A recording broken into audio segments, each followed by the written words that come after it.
Hi everyone. So today we are going to talk about one of my favorite verses, which is Transformersverse. I am calling it a verse because it is very detailed and very vast in nature. We have people don't generally know anything about it. All right, there is a lot of information, and Transformers lore is not just restricted to the movies as most of the people think. It has comics. It has a lot of animated shows. It involves a lot of content apart from the movies, which makes it so vast. So basically, firstly, let me talk about the history of Cybertron. So Cybertron, according to Transformers lore, was actually the planet on which all the Cybertronians, as in Autobots, Decepticons, and the other species were also there. We will talk about them. They all basically live there as we live on Earth. So a war started because Megatron, the main villain of Transformers, he wanted to be a prime and he was known as Megatronus. He was a gladiator there. Alright, the primes recognized him and they called him for the test to become a prime. And a friend of his, basically a fan of his, was Orion Pax. Orion Pax also went with him as a supporter, and Megatron in his ego basically said ki Orion Pax, why don't you as well give the test of the primes? And Megatron failed, but Orion Pax passed. And then after passing, this Orion Pax was given the title of Optimus Prime. Oh, so Optimus was a fan of Megatron before becoming his nemesis. Yes, actually, Optimus was he was a clerk on Cybertron. He was a fan of Megatron because he was one of the strongest gladiators there. But he ended up becoming the Prime. That made Megatron very jealous. And by species, like there are Anglos and there are Asians, there was Autobots and Decepticons. And decided to start a war Hey, between the Decepticons and Autobots. hold on. Like we all know that Decepticons are the evil ones. So why are you comparing them to Asians? No, it was not in that order. It was just like not with respect to it. Was I was giving some examples. If you want to compare, those were like Nazis. There we go. Yeah. So Decepticons were the black ones, Hey yo, and the Autobots were the colored ones. colorful ones. Colored ones. Colorful ones. No. What do you mean no? So basically, Decepticons, the black ones, were like, let's get to violence, Of as course. the black ones do on Earth as well. So now the main thing that Megatron wanted was the matrix of leadership. Because what happens in Transformers is that they put the matrix of leadership in their heart, and that makes them a prime. So Megatron wanted that, Optimus was not gonna give it. They destroyed the entirety of Cybertron in the war. The Great War destroyed all the other species as well. Let's get to what these other species were. Alright. So Cybertronians is just like Homo sapiens or like Earthlings. Except no homo. No homo. Maybe they were homos, we don't know, we don't get to know that. Autobots and Decepticons were the main factions. Right. And other than that, there were Maximals. Basically animals. Alright. But they were very much sentient. Like Uh, tribals. yes. Like Red Indians. Ah, Then there were Predacons. Alright. Basically, Transformers which were okay with eating other Transformers, cannibals. ah. Alright, those were a different species. Did they evolve? If they ate? Not generally, but the Predaking did. Oh, Predator King could evolve. Yes, he Like actually did in the animation as well. The Transformers Prime is a show which gives the best in detail description of all the events and species and everything we're gonna talk about in this video. Then there were minicons, dwarves basically. Okay, but they were very strong. Like they could pack a punch that could literally destroy other Transformers. Oh, Alright. like one shot them. Yes, one shot them. And then there were Dinobots. Basically, dinosaurs like Maximals, but the dinosaurs were alive in this world. Alright. Then there were a kind of Transformers. This existed in both all other factions. It was just kind of, you can say, a mutation. They were known as combiners. Basically, multiple Transformers can combine into a single entity, and then their conscious would change.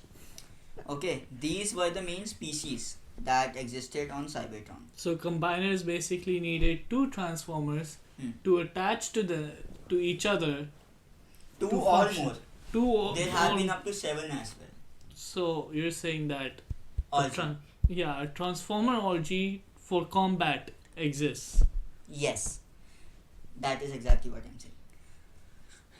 And now, in this war, there were more primes involved, and all other primes except for Optimus, and later we find out another one, Alpha. There was like, let me get the name of this guy. It's stupid. He even featured in a movie, Alpha Trion. Alpha? Trion. Tryon. Okay. So even he was a prime. Which movie did he come in? The third one in which they Dark Side of the Moon. Dark of the Moon. Ah. Yeah. You mean like the Sentinel? Yes, Sentinel Prime. Alright. Ah. So Alpha Trion and Sentinel Prime, kind of the same thing. Yeah, I Now- mean like in the film he was mainly called the Sentinel. Yeah, he is the Sentinel Prime.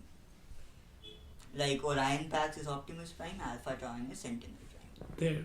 Okay. Alright. So now in this war, a lot of relics that were made by the previous primes, the original 13 primes, were also used. Some of them actually existed and were used later as well. The most famous ones of this were Spark Extractor. Alright.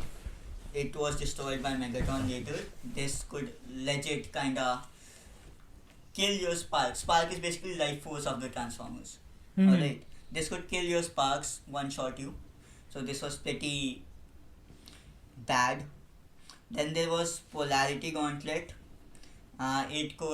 It's used for phasing. Alright. Then there is a shield generator. This could generate a shield, as it says. There's a phase shifter. Alright. It was used by Smokescreen, very important relic in the Transformers Prime series. Using this, you can phase through different Anything? objects. Yes. Then there is an Apex Armor. I will come later to what is the history between Earth and Cybertron, like ancient history. But there was an armor sent to Earth if humans needed to transform and fight Transformers. What?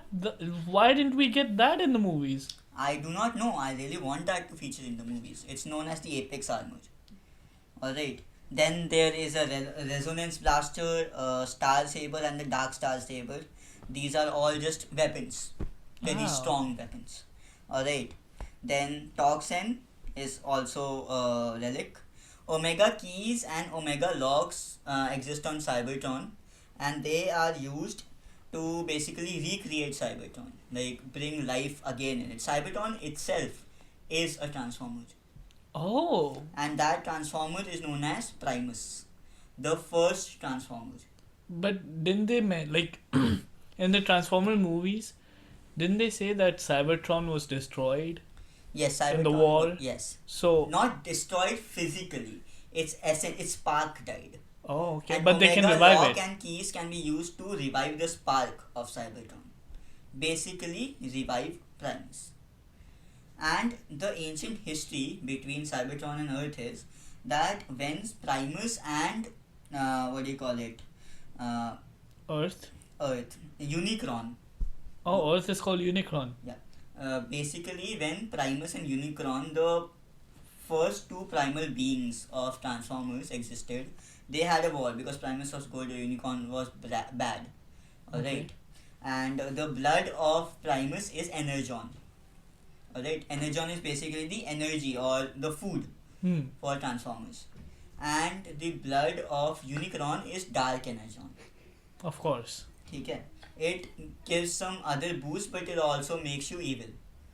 Okay, so Primus won and he threw Unicron into space, and our star, the sun, Hmm. actually caught Unicron in its gravity force because it was so uh, like gigantic in Hmm. size, Unicron, and he around him using dust and like particles from other planets, Earth was formed. So basically, Unicron is the core of the Earth. Oh, okay. So that is the connection between Earth and Cybertron. So you're saying that the core of the Earth in the Transformersverse is Dark Energon. Is basically the ancient evil primal transformer Unicron, whose blood is the dark energon. Yeah. He is the basically the all father of Decepticons. He's basically Hitler, if you want to call it. There we go. Okay. Okay, and one relic which I kind of left for last is the Forge of Solus. It is a hammer which can literally revive and upgrade any transformer it hits. It was used in Transformers Prime, and that was one of my favorite episodes ever. So Smoke's like Optimus died, legit died. Hmm. Alright, and Smokescreen used the Forge of Solus Prime, and it can only be used by a Prime. So he had the Matrix of Leadership also at that time, and he hit Optimus with it, and Optimus then had a jetpack. He was fully revived and renewed, and then he beat Megatron's ass like nothing. So it was awesome. Forge of Solus is super awesome. Now, where do all these relics come from? Basically, in the olden days of Cybertron, there were 13 original primes. Alright, and those primes actually created these relics. So there was first Megatronus Prime. Megatronus. Yes, Prime. Megatronus. Not related to Megatron, but his name was Megatronus Prime. He is also known as the Fallen. He has Of been course. referred to in the movies. Yeah, I remember. He has actually been revived as well. In the movie. Yes, the Fallen. Exactly. So this is that. Revenge of the Fallen. That is the Fallen. Transformers Revenge of the Fallen. Yes. Okay. Then there is Alpha Trion, as I said, Sentinel Prime. Hmm. Okay. He was an Autobot, but he switched sides. This event tells us that no Autobot or Decepticon describes that you're good or bad. It's basically your intent. Autobots can be bad as well. Even Decepticons can be good. Yeah, I mean, like we saw that in the movies the as well. old one, which Yeah. actually the same upgrade that the heart of the old Decepticon gave Optimus in the show, the Forge of Solus Prime gave him that. Except Optimus, kind of let go of that. In the series he did not, which was a good decision. Exactly. Then the next prime is Nexus Prime. Alright. He is the first combiner. He is the all-father of combiners. Okay. All J leader. Yes, you can say that. Okay. He was able to function individually as all the Transformers, maintaining his conscience in all of them together as well. So pretty OP. And Arvin himself. Next is Vector Prime. Okay. He was pretty OP because he was the guardian of time and space. He worked directly under Primus. Oh, Yeah. interesting. So he was time and space. Yes. How do you guard time? By guarding, like he will not allow anyone to pass through time. Like in the old show of Transformers, Autobots have actually traveled through time and met this guy as well, and that is the first time Maximals were also introduced to the world. Interesting. Okay.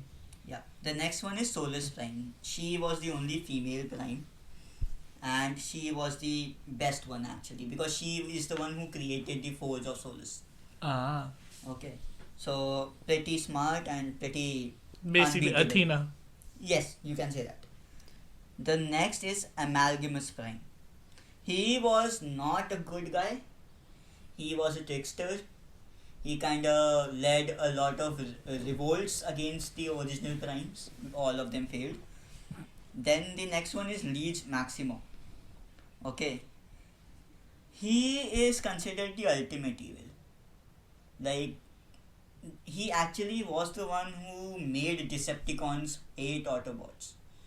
Ki, if you get a chance, turn against them, kill them all. Liege Maximo was leading their front. Why? But at that time, Sentinel Prime was leading the Autobots. Why? Because he was evil. That is why. Oh, okay. Yeah. The next is one of my favorites, Alchemist Prime. He created most of the other relics other than the Forge of Solus. He was basically the creator. Alright, he was the invention guy. Then next is the Onyx Prime. He is the first beast transformer. First Makes Predacon. sense. Like not the Predaking, but Maximal's Predacons and like Dinobots. He's kinda the leader of those. Okay. Next is the Micronus Prime, the first Minicron. He was the king of the dwarves, basically, god of the dwarves. Then is the Quintus Prime. This person was the creator of Quintessence, one of which we saw in the latest movie, or the previous to the latest, the lady thing Optimus had to fight. Remember? That is a Quintessence. I'm trying to remember. Yeah. And then there was the Heart of the Primes, the 13th Prime. He is nameless. Nobody knows the name. But he is known for always maintaining a balance. He was the neutral point. Okay. So he was pretty famous for that. How was he able to maintain the balance if Decepticons hate Autobots? Because he was a good orator. He could talk out the differences most of the times. He was stopping wars as much as he could. It was after his demise the war actually started, because until he was there he would not let them fight. So this guy was pretty important as well. Okay, so now we have talked about the factions, the relics, and what do you call it? The primes. Okay, and the ancient history of Cybertron. Now let's come to the movies. And like, just a fun fact, there are a lot of comics of Transformers which are pretty awesome.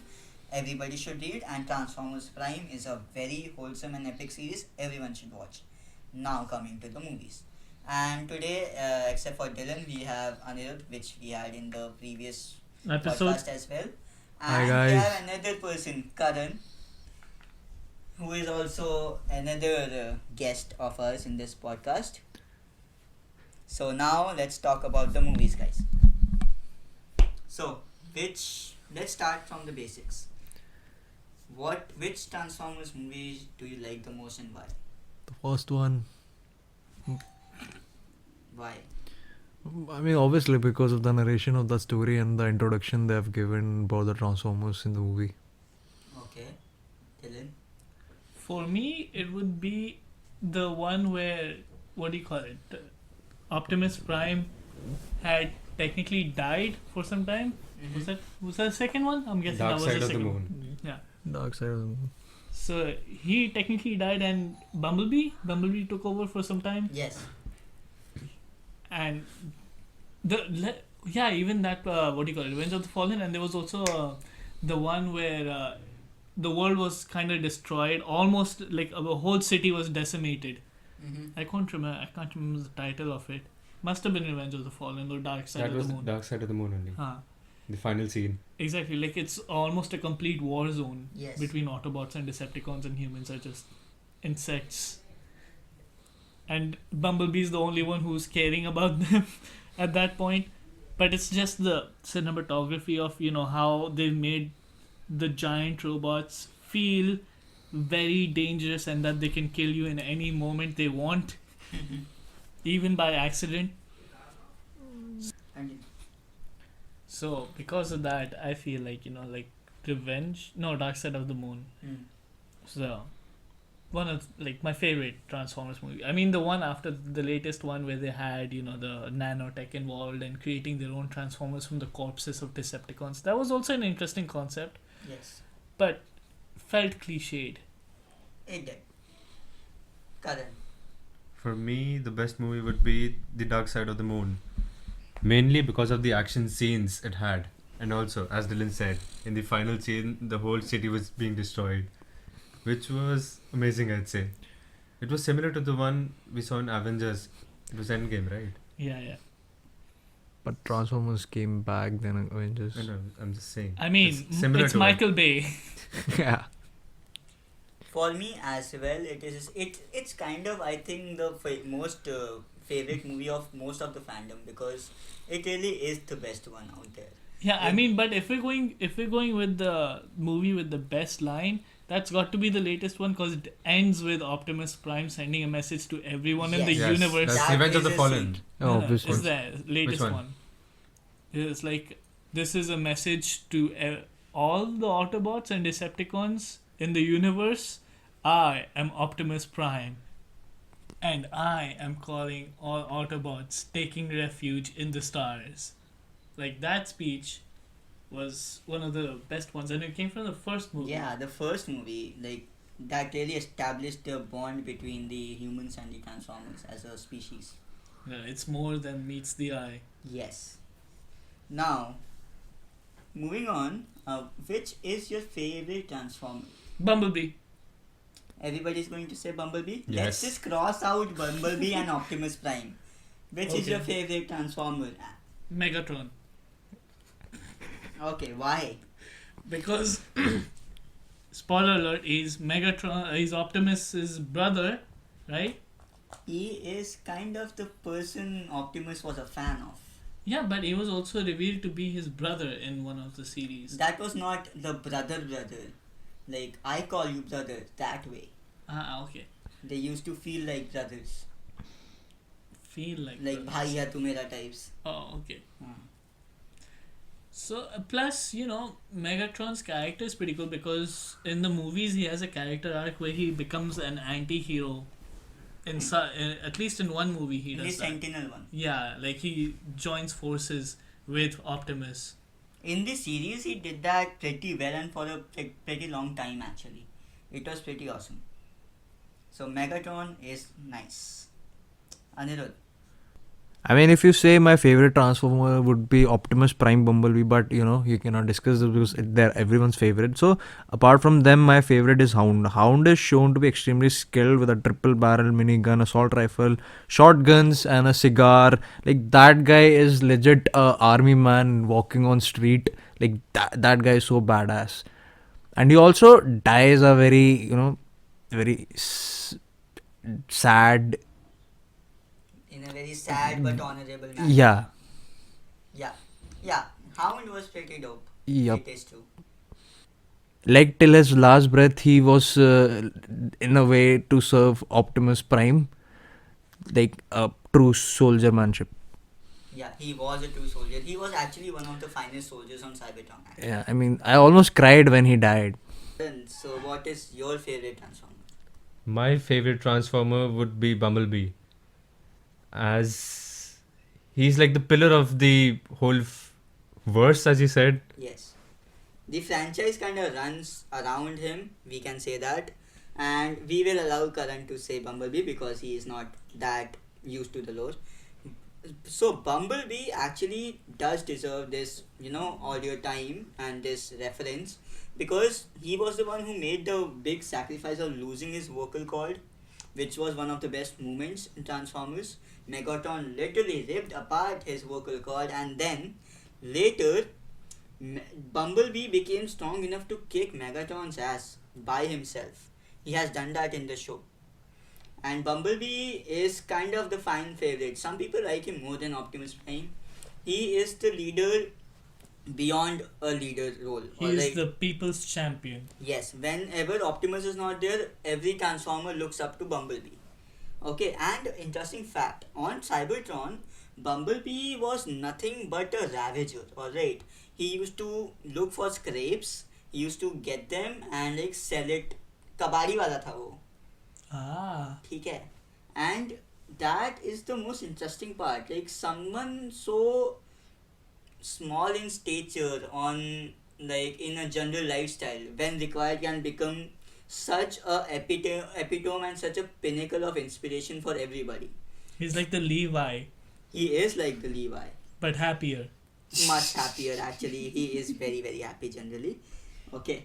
And Bumblebee in the show, actually, when Optimus died, Optimus was like every other Transformer. They were saying who will be the next Prime, and they were like Bumblebee. They gave the matrix of leadership to Bumblebee because he has been there the most. But that Optimus in his last message told them Smokescreen will become the next Prime, and Bumblebee was just like Optimus said it, we will accept it. He was the one who made everyone accept the fact that Smokescreen will be the next Prime. So that's how much of a good person he is. Okay, coming to my favorite Transformer. Most of you might not have even heard about this person. The name is Ultra Magnus. Alright. Is he black? No, very white. And Misleading actually, name. we knew a person of this name, of the ethnicity. Let's not get there. So Ultra Magnus is a character that for some short episodes did play a pivotal role in the history of Cybertron, in the war and the show itself. So how is Ultra Magnus so important? Firstly, he resembles Optimus Prime the most out of all the other Transformers. Alright, he has the same structure, and he has all the the features of even the weapon system of Ultra Magnus is very similar to Optimus Prime. Alright, he legit looks like a twin brother to Optimus. He resembles him so much. So how is Ultra Magnus so important? In the Cybertronian war laws, he was actually the army chief or the general of the Autobots. Alright, he is the one who led the army. He was not the leader, not the king, but he was the one who led the army of Autobots against the Decepticons, which made him very strong. Like he was the only one except for Optimus, which had the access to all the artifacts of the primes, which had the access to all the locations, the secret bases of all the Autobots. So that is what made him so important. He was the one of the only people who had a personal ship of his own, which he brought to Earth when he later found Earth. He is also an exception because he had actually left Cybertron before the war ended in search of more Autobots which had left Cybertron even previous to that. And when he came back to Cybertron, he found out that it was destroyed. It took him some time to find out Earth. He came back to Earth, he found Optimus, and he then reunited with all the Transformers. And then when he actually arrived, the point at which Autobots were, they were not doing so well. They had to be in hideout. They did not have facilities or anything. Ultra Magnus in his ship had certain relics of the Prime, like the Forge of Solus and the Phaser. Alright, so using those, Autobots actually completely turned the tide of the war. They became much stronger, and they actually won finally. So Ultra Magnus's role is one of the most pivotal ones, but yet nobody knows about him. So this is why my favorite is Ultra Magnus, and I even have a action figure of Ultra Magnus, which is very rare because people don't even know the name. So yeah, that is about Ultra Magnus. And in conclusion, basically Transformers lore as a whole should be read more, not just focus on the movies. So do dive into it and become more of a geek in this aspect. With this, we will end today's podcast. So thank you very Bye-bye. much. See you next time.